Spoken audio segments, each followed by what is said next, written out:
Hey yo everyone! YouTube pushed out a new feature this week called Playables, and I have a lot of questions, with the biggest one being why. As you can see, we're in a bit of a quiet time in the gaming industry, so I'm really scraping the bottom of the barrel this week. Anyway, let's take a look at this and try to figure out what the heck is going on. If you enjoy the video, don't forget to leave a like and subscribe. Alright, let's get it. Okay, so for some reason, YouTube, the online video juggernaut, has decided to incorporate games into their platform. If you go into the Explore tab, you can see all the usual categories like trending, movies, gaming, etc. But way down at the bottom, there's a new tab, Playables. YouTube has some money. Let's see what they're able to pull off with this.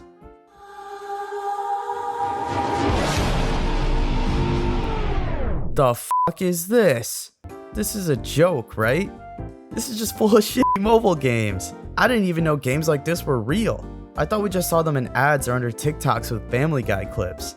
Daddy, I want to turn on the swing set. No. But you've gone for 2 turns. Get lost. It looks like fun and I want to do it. No, I'm doing it. I'm gonna do a big jump off. Ah! Get Mom! Mom! Mom! Mom! This is laughably bad. Like, horrendous content in here. You know what? I'm gonna try it anyway because morbid curiosity always gets the best of me. The anomalous choice to bring games to YouTube has got me wondering, what the heck is going on with the games industry right now? Obviously, we've had the major acquisitions and layoffs happening, but I mean, what's going on with streaming platforms trying to break into the industry? This is a weird trend, right? Like, Netflix has games now. Netflix. At least their games are good, or at least recognizable. Meanwhile, YouTube is trying a similar method, but instead, worse? Who asked for this? I don't quite understand it. Google tried to break into the gaming industry a few years back with their game streaming service Stadia, and that obviously didn't work out. So is this just them giving it another go? I'm just not quite sure what they hope to gain with these so-called games. The button for it is so far out of the way that it's almost like they're trying to hide it, and even if you do click on it, it feels like you're in a place you're not supposed to be in. This UI isn't exactly what I'd call polished or professional. It's simply full of generic mobile games that I feel like aren't even the best in their own category. And some of these games, I have absolutely no idea what they're about or what's going on. These games are clearly intended for mobile users or people who don't care much to get into games with deeper mechanics and stories, which is fine, but I just still don't understand as to why Google spent time and money on implementing this into YouTube of all places.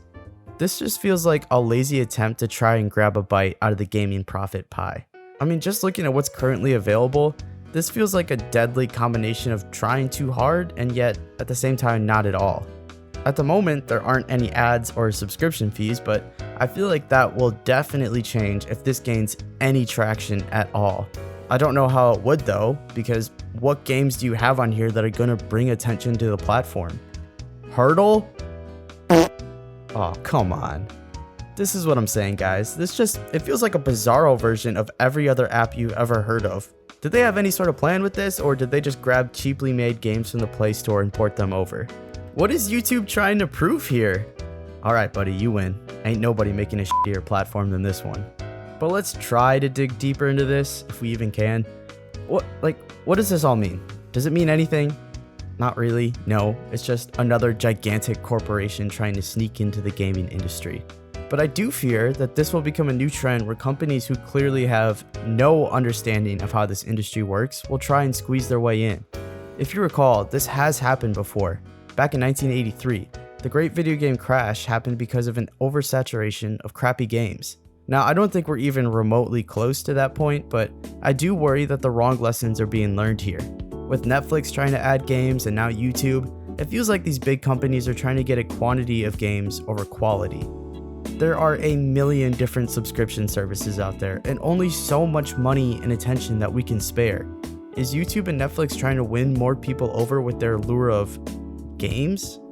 I don't know, I just don't like this trend though. And now even games themselves, like Rainbow Six Siege, are rolling out subscription services for the game. It feels like we might be hitting our limit with all of the subscriptions out there. Instead of an oversaturation of bad games, it's an oversaturation of crappy subscription services. Eventually, consumers will run out of bandwidth, whether that be financially or just a mental burnout of constantly bad games and services. And this isn't exclusive to YouTube and Netflix. For example, if Xbox doesn't get a grip on their first-party games and Game Pass, then people are going to start feeling ripped off and move on to something else, whether that be a different gaming platform or a different hobby in general. Like I said though, I don't think we're near that point yet, but all of these trends are pointing in this direction. But I want to know what you guys think about all of this. It feels like we're in a weird limbo right now in the gaming world. There are games and things to be excited about in the future, but I'm curious as to what you think about these traditionally non-gaming companies trying to get in on the fun. Bit of a shorter video this week, but I'll be back next week with hopefully some more stuff to chew on thanks to Summer Game Fest kicking off. If you enjoyed the video, don't forget to leave a like and subscribe. It means a lot. I appreciate you guys as always, and I'll catch you in the next one.